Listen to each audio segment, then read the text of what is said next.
নমস্কার বন্ধুরা, শুভ সকাল। এখন 10টা বাজে।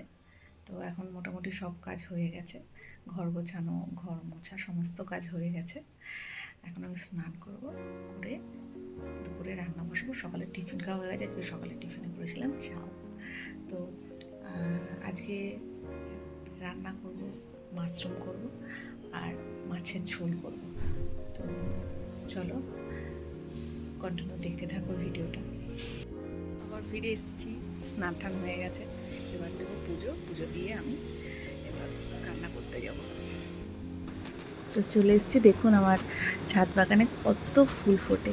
সাদা ফুল, সাদা জবা, লাল জবা, সাদা জবা আর যে ছোটো ছোটো লাল জবাগুলো, ওগুলো প্রচুর ফোটে। আর অনেক রকমের ফুল আছে যেগুলো দিয়ে আমার প্রায় সব পুজো, ঠাকুরের পুজো দেওয়া হয়ে যায়, বাইরে থেকে ফুল আর আনতে হয় না।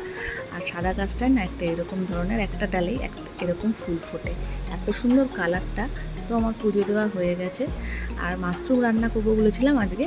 মাশরুম রান্নার সমস্ত কিছু আমি রেডি করে নিয়েছি, সেটা রান্নাও হয়ে গেছে। যদি আপনাদের মাশরুমের রেসিপিটা দরকার হয় তাহলে আমার একটা ইউটিউব চ্যানেল আছে, মৌ কিচেন, সেখানে দেখতে পারেন। তো দুপুরে রান্না মোটামুটি কমপ্লিট হয়ে গেছে। আজকে করেছিলাম মাছের ঝোল, মাশরুম, তার সাথে ছিল পেঁয়াজ আর আচার। তো আজকের মতো এইটুকুনি। আপনারা সবাই ভালো থাকবেন, সুস্থ থাকবেন।